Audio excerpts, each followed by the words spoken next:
Hey, we don't have Mama Cat. We can see what we can do. She's not in here. So let's see what we can do. Stick this over here. We're going to get this one side down.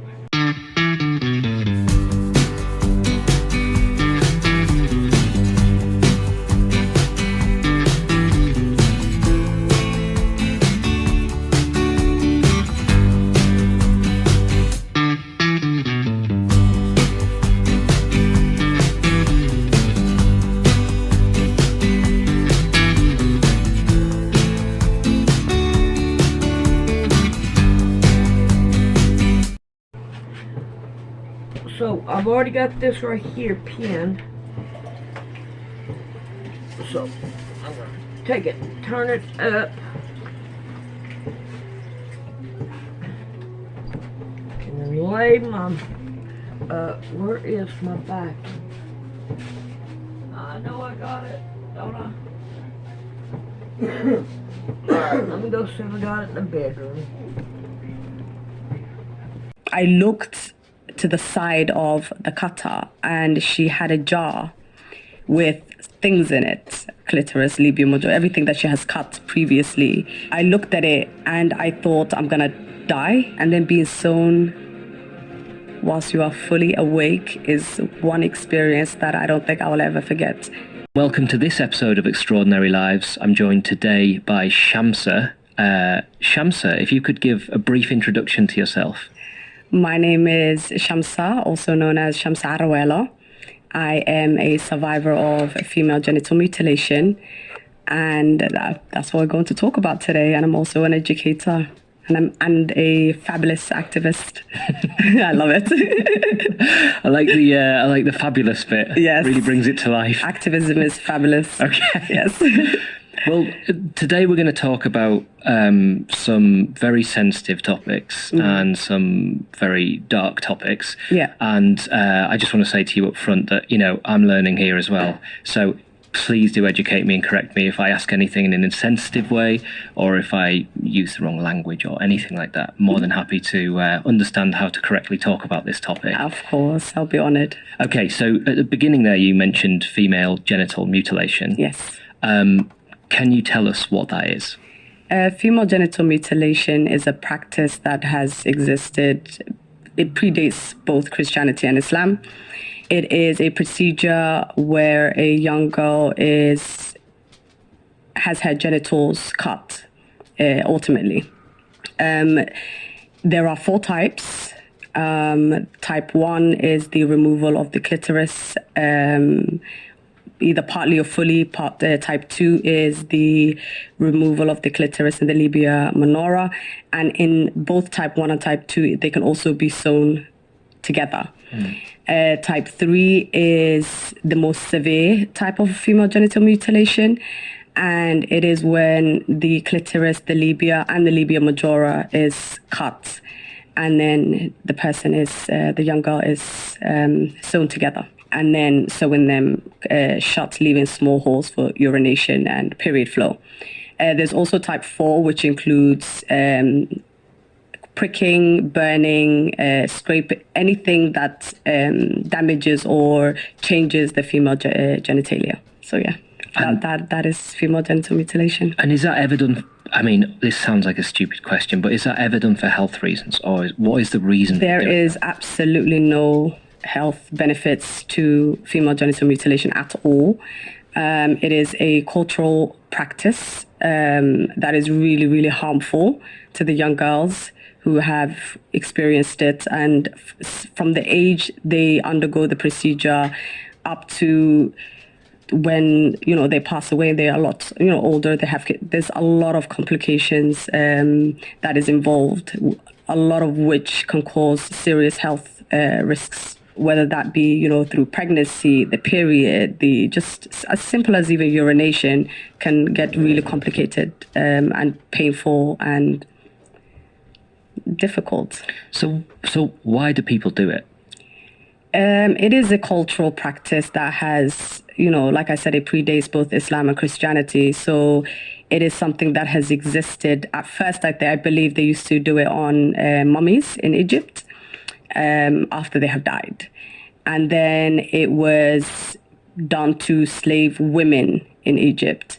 And then it just became a widespread practice all over Africa, Asia, and the world, really. Is it just tradition? Like, why do this thing to people?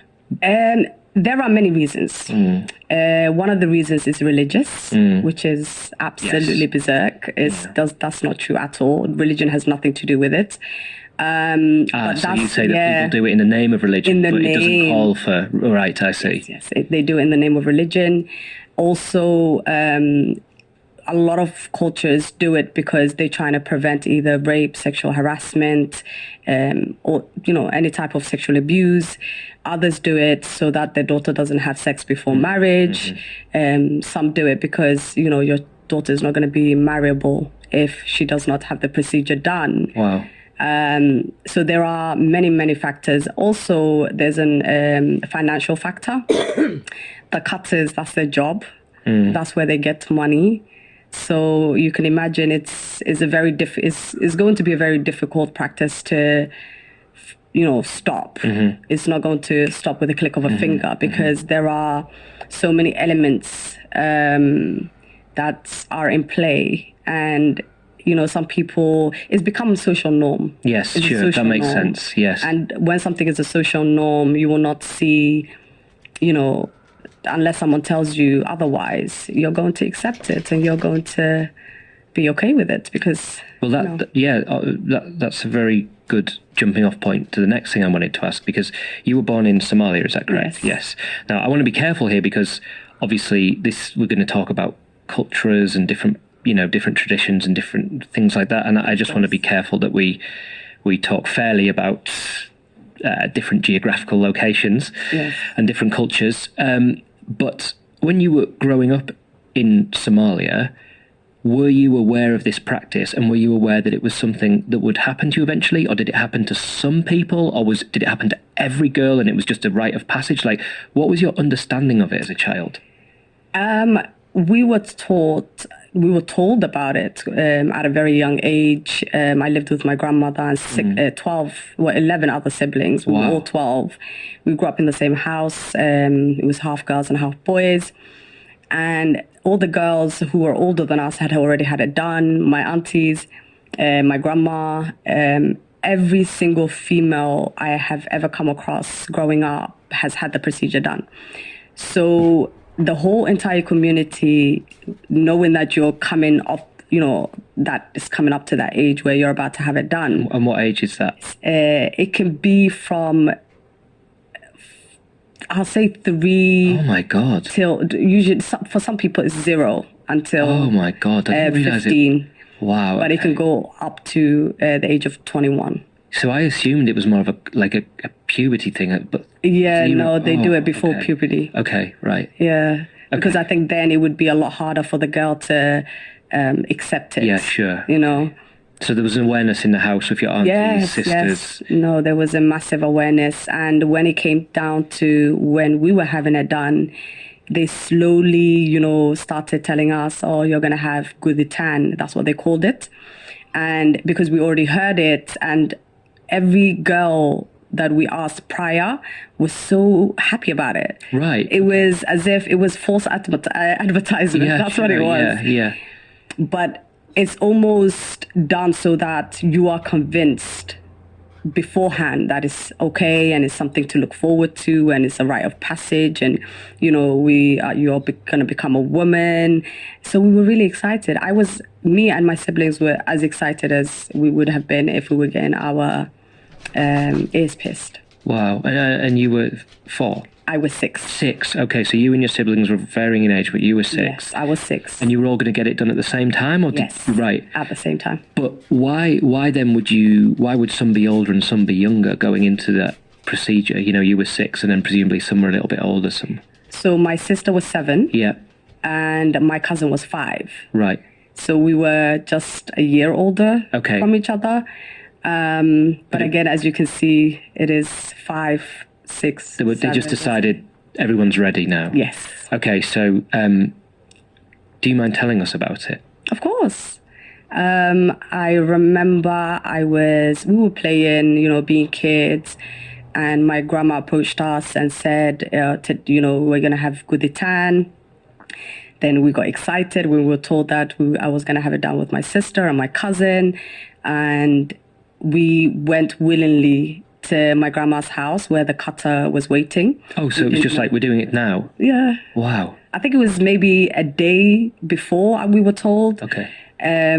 So when we arrived at my grandma's house, there was a woman sat on a very, very small chair in the front yard of my auntie's house. But it was gated, so there were gates around it. But we don't have backyards; we have front yards. And we waited patiently. Me and my cousin, my sister, sat together, and then my cousin was told to go first. And she skipped, because she's a child and she was a lot younger than us. She went to the chair, and the moment she sat down and made contact with that chair, there was my grandma, two aunties, and uncle, plus the kata. I don't remember who else was there.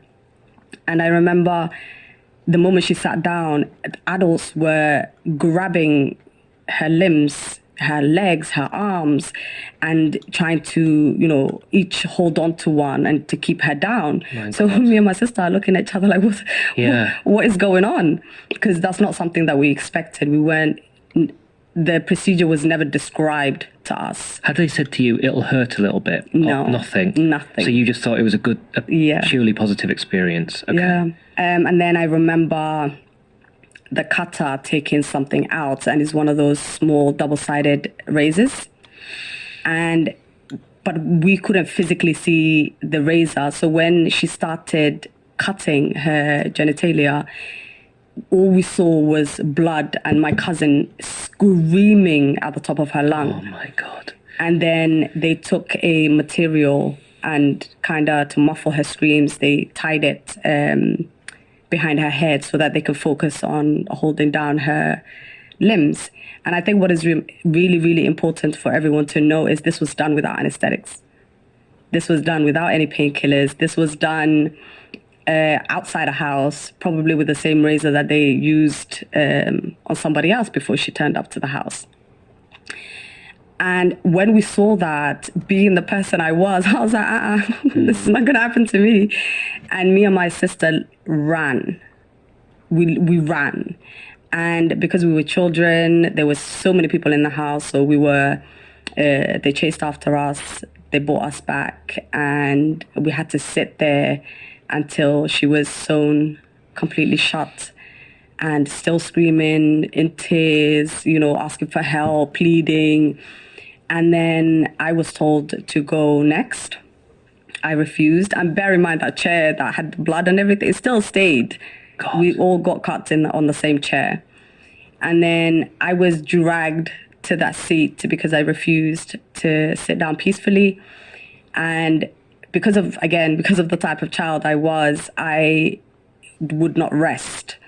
I did not, allow it. I tried to almost levitate off the chair, but they held with all of their might and their force. They held me down, opened my legs. Who is holding you at this point? My family, my grandma, the people my that you aunt. trust. Yeah, pretty much. And she started cutting, and when the blade touched my skin, it was like nothing I've ever felt before. It was extremely, extremely painful. And again, I'm fighting, so it was very difficult for them to, they were struggling, holding me down, and then they put a cloth over my mouth because of the screaming. And I remember at some point, my whole entire body went into complete shock. I just went almost numb for a little bit. And I looked to the side of the kata, and she had a jar with things in it. Obviously, now I know what those bits are. Clitoris, labia majora, everything that she has cut previously, because all of that didn't come from my cousin. I looked at it and I thought I'm going to die. I genuinely thought I was going to die. The pain was so overwhelming. You don't know what to do as a child, and you just kind of freeze, but also fight and trying to scream, but you can't because, your mouth is covered. And it was very, very painful. And then being sewn whilst you are fully awake is one experience that I don't think I will ever forget in my life. I saw things now. So I just imagining doing that to a human being is the most inhumane thing ever. And to have experienced that myself, I don't even know how to describe it, to be honest with you. It's a needle constantly going, through you until you are completely shut. And then they left a small hole where the urination, the urine hole is originally meant to be. And then they left another small hole where the vaginal opening is for period flow and penetration in the future. And as soon as they were done, they tied our legs together, literally tied our legs together with a cloth, and then picked us up because we weren't allowed to walk, put us down on the floor. And then we had to, unable to turn away, unable to walk, unable to run. I had to watch my sister get it done, me and my cousin. Once she was done, they also tied her legs, put her next to us. And then the most unusual thing is every culture does FGM differently. Some celebrate it, others is more forceful. In some cases, it's a hospital setting. So it varies. But in my case, I don't know whether they done it because of the shock. I don't know the reason behind it, to be honest. But they slaughtered an animal prior, and then they covered all of us in the blood. And we had to stand, and Africa is really hot. So we had to stand, with our legs tied until we dried. And then once we dry, they washed the blood off us. And it's the most disgusting thing I have ever experienced. And bear in mind, the blood is touching the wound. That's just, the procedure that has just happened to you. It's just horrific. It's horrible, horrible, horrible. And then I especially remember wanting to urinate afterwards. And the stinging, the pain, and it didn't have anywhere to come out from, really. So it took a very, very long time for me to urinate, which meant a very, very long time right after the procedure. I had to, urinate, but it wasn't coming out properly, which meant longer pain. And we had our legs tied for a few weeks. A few weeks? A few weeks, yeah. We were taken to the toilet. We were carried everywhere. And then because they scared that the stitches will come off. And if they do, they would have to redo it. Okay. So because we were all afraid of having it redone, I think they made sure that none of the stitches came out. Eventually, when they did untie us, it was very difficult, as walking and running. You're a kid, you want to run around. You can't do that.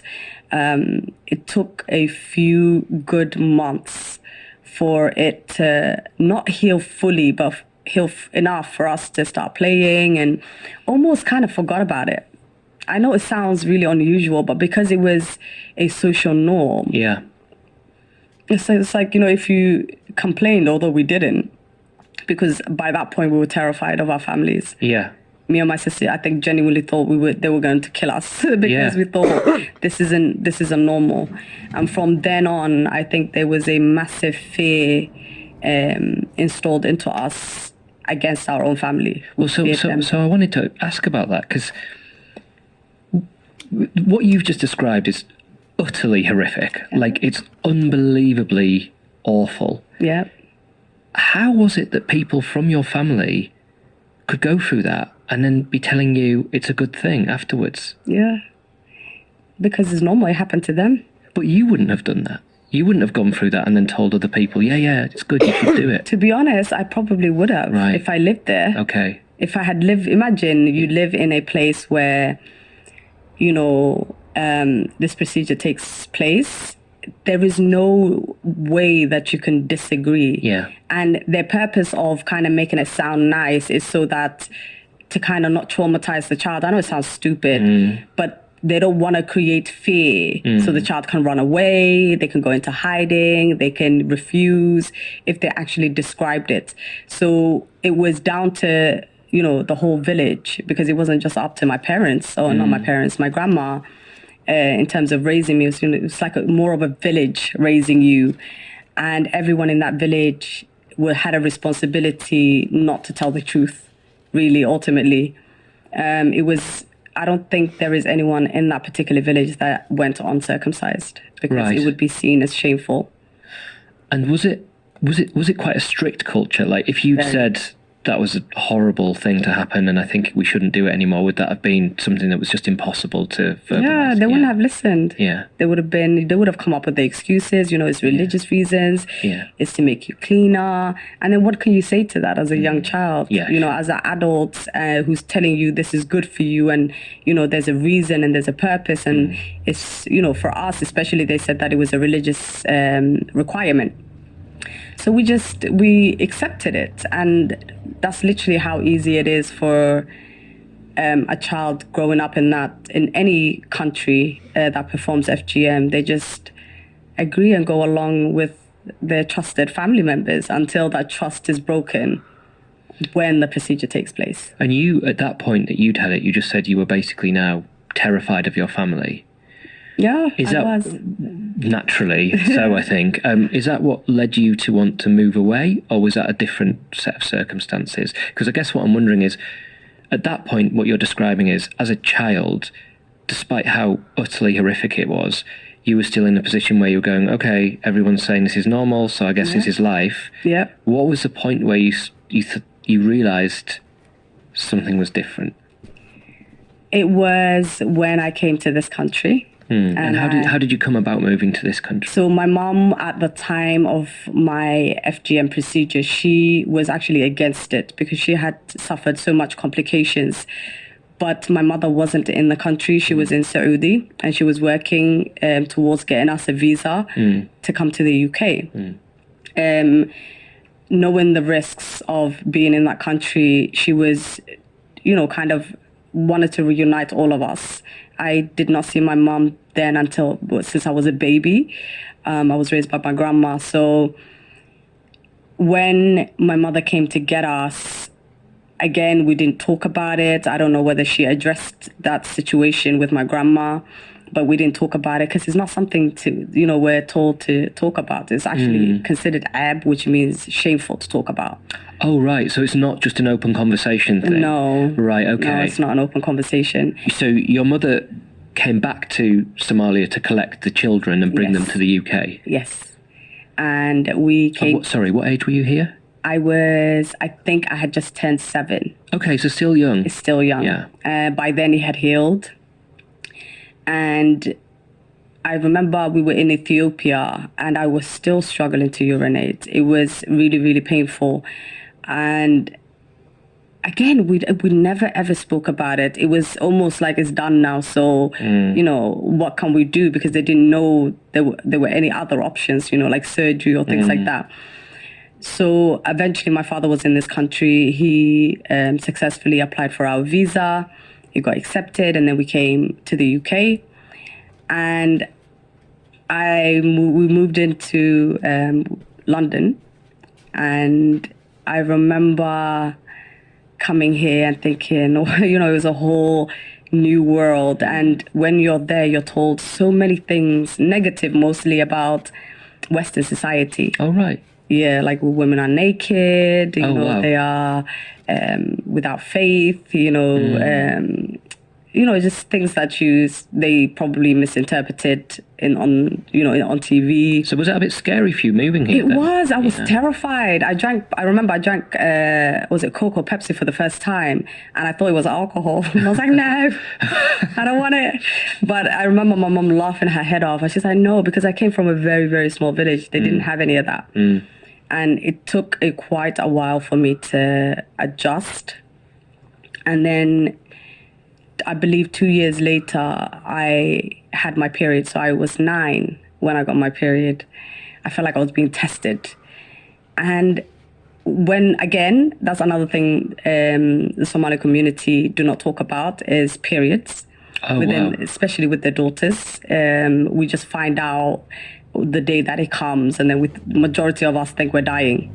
What? So there's no education? No. Wow. No, I genuinely thought I was dying. Yeah. And I remember my mom laughing, and she's like, no, you're not dying, don't worry. But I was told, she's shown how to use a pad, but I don't think my FGM was ever considered. Yeah. Because again, they have lived what they consider a normal life, even though they've had FGM. So we should do that too. And my mother told me that I should never share it with anybody, the fact that I've had my period. Don't tell anyone. Not my father, not my sister, no one. So I had to Why? I don't know. I think it's because you're considered a woman when you get your period. So I don't think she wanted anyone to consider me that way, or suggest, or because they suggest marriage quite young in some cases. So I don't know what she was afraid of for her to tell me that. She never told me the reason why.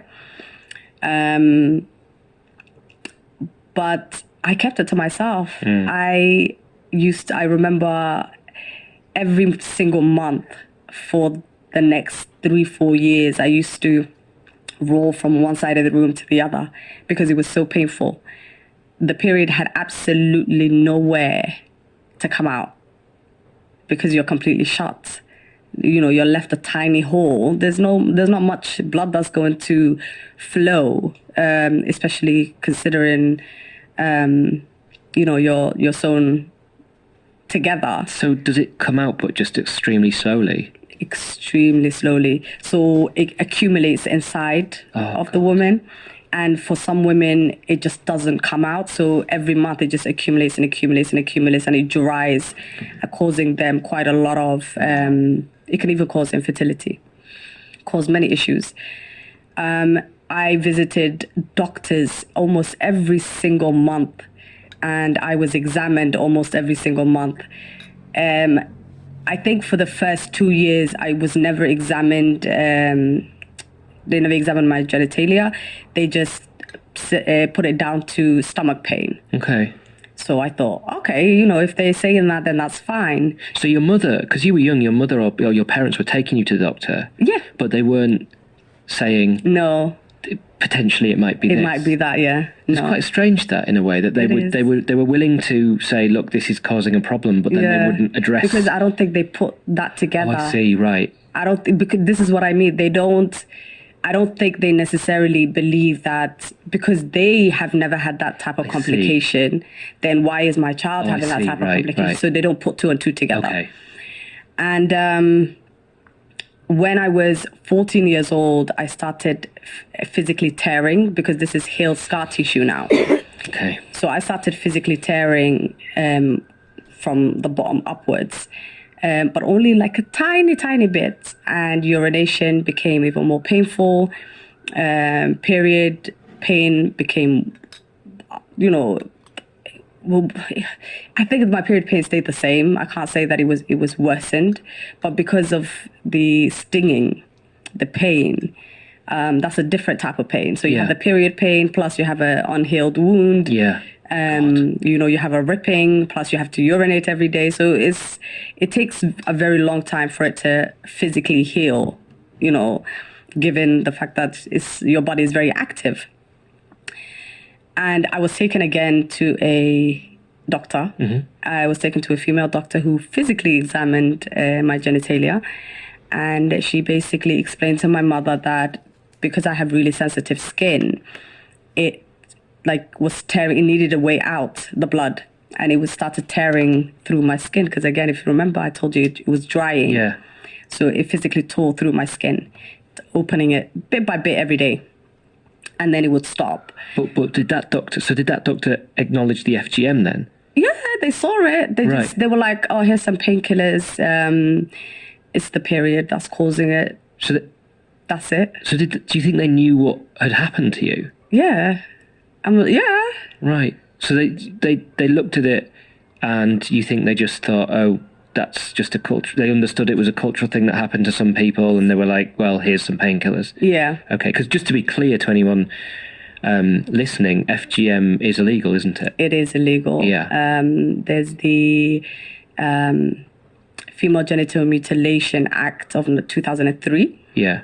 I believe I came in 2001. So even after it became illegal is when I was examined. But I don't think it was public knowledge That it was per se. Okay.